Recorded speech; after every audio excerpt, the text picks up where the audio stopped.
What if I tell you he survived? He crossed 100 miles in 3 minutes.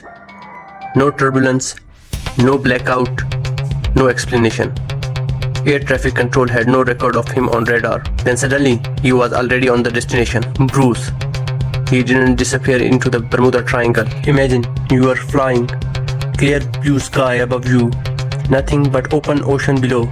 You have done this flight 100 times. You know every mile of this route.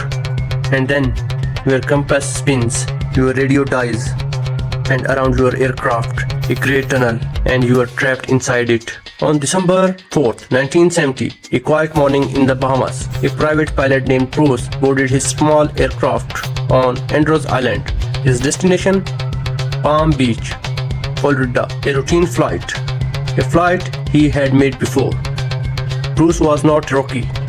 He was experienced, mired, careful.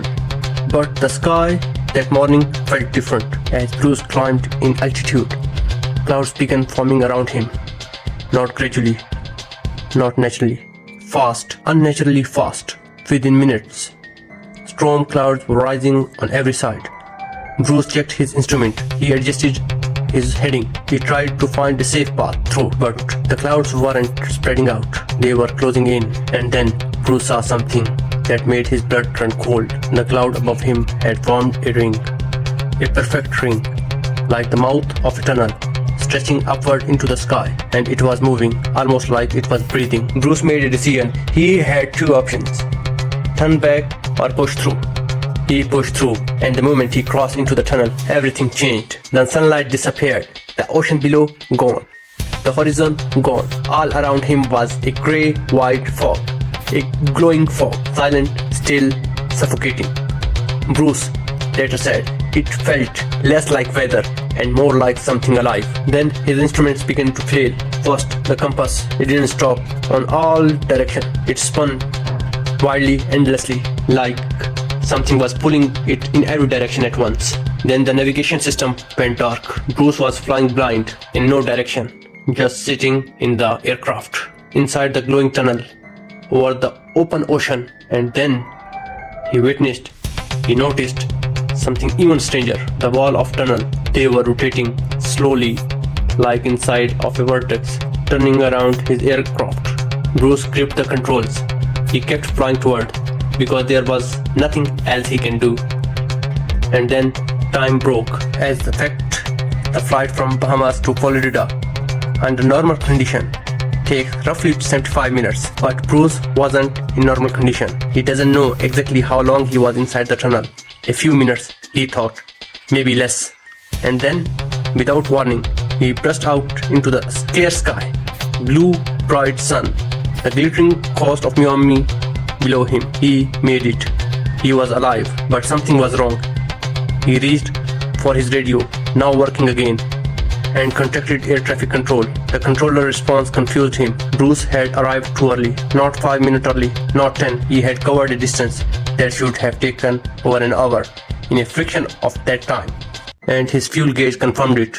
He had barely used any fuel. Bruce had somehow traveled nearly 100 miles faster than his aircraft was physically capable of traveling. No explanation, no logic, no way to make it make sense. The area Bruce flew through that day sits inside one of the most infamous regions on Earth, the Bermuda Triangle, a stretch of ocean bound by 3 points: Florida, Bermuda, Puerto Rico. For decades, this region has been linked to disappearances that defy explanation. Ships that vanish without sending a single distress call.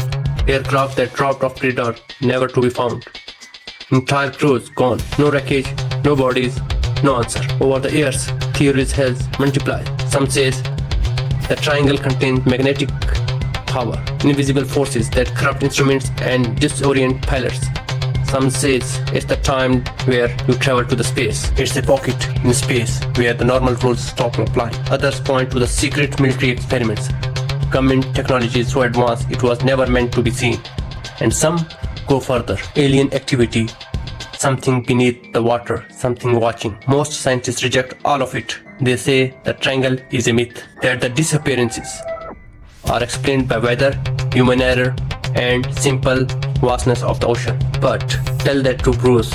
Bruce spent years trying to understand what happened to him. He wasn't a conspiracy theorist. He wasn't chasing fame. He was a pilot, trained to think in fact and instruments. And when he experienced something dark, this experience broke every fact he knew. His theory, what he came to call the electronic fog, goes like this.